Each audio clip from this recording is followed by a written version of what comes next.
Peace and the mercy and blessings of God be with you. Bismillahir Rahmanir Rahim. I start with the name of God, the Beneficent, the Merciful One. We're doing this 30 Days to a Better You series during this month of Ramadan, identifying 30 traits that we can accumulate or accentuate during this month so that by the end of the month we're better persons than we started out. And now we are dealing with a subtopic under that general topic, being part of your community.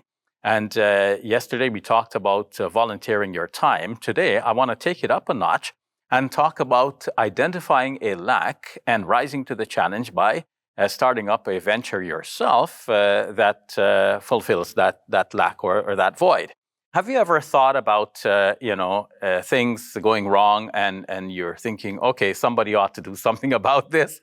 Well, that person is going to be you. You have to be the one to do something about it. Otherwise, you know how it works. Everybody thought that somebody's going to do it, and so nobody did it because everybody thought that somebody was going to do it.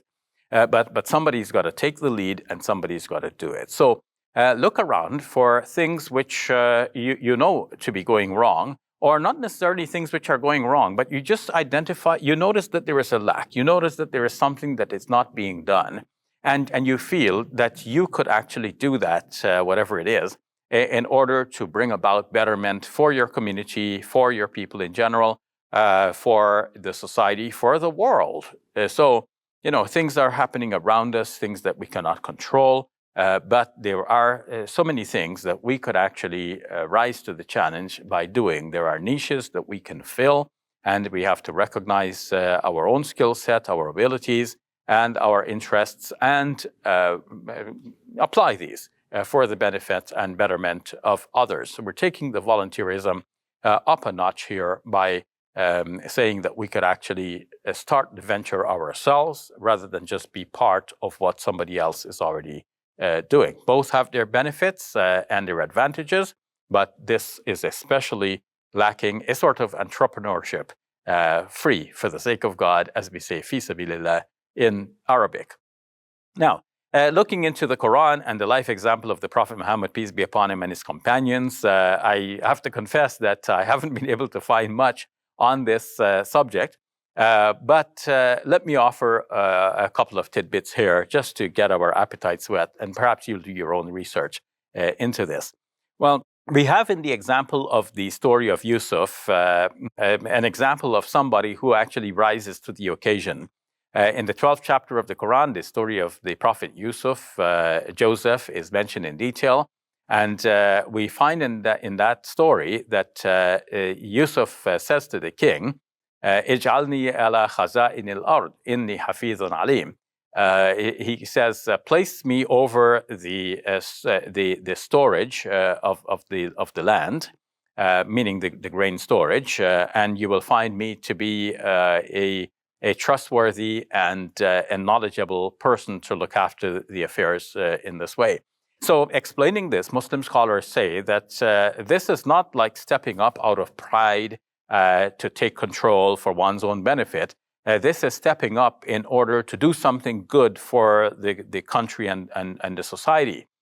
Yusuf alayhi salam must have discerned that since he has the skills, if he does not rise to apply his skills for the benefit of others, maybe somebody else will take that over and they'll do a bad job of it. And it was a critical moment.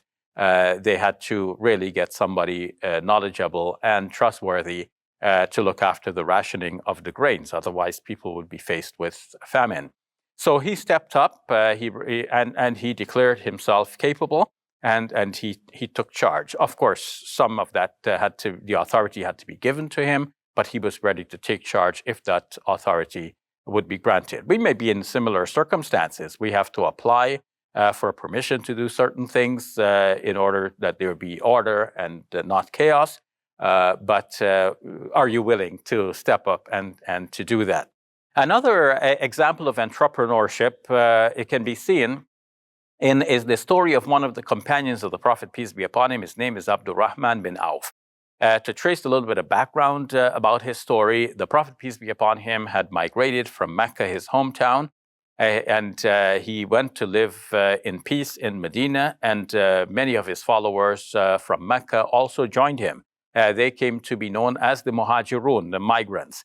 And because they left a hostile territory in Mecca, where they were persecuted, they fled in secrecy often, and to do so, they had to leave their possessions behind. So when they arrived in Medina, they were penniless, and the Prophet, peace be upon him, made them brothers to the locals. So the locals were referred to as the Ansars, the helpers, and the ones who were now new entrants were called the migrants, the Muhajirun.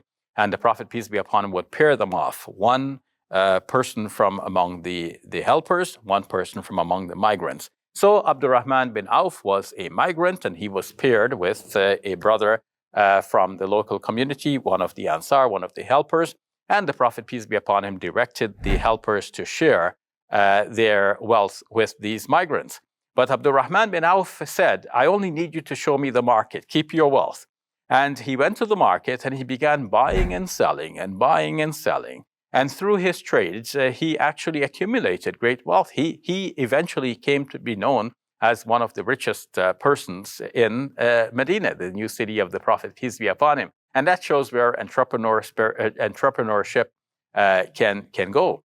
And he then became one to give charity to others. So it's not so much a fitting example for starting up your own volunteer venture, but nonetheless, it does give us a hint that in Islamic history, there were great entrepreneurs, and we ourselves can be one who identifies a lack and rises to the occasion to fill that lack, that void, or to place ourselves within that niche. So I invite you to take your volunteerism to the next level by identifying a lack and rising to fulfill it by starting up a venture of your own voluntarily for the sake of God, out of the kindness of your heart, for the benefit of all of the people around you, especially the people of your community. So thank you for watching and continue to watch the rest of our series on 30 Days to a Better You. Tomorrow, we move to a new subtopic within that broader heading. The subtopic will be being a holistic person with diet tomorrow, and then the following day, exercise. So join me for this continuing series. Peace be with you. Assalamu alaikum wa rahmatullahi wa barakatuh. Our videos reach people all over the world.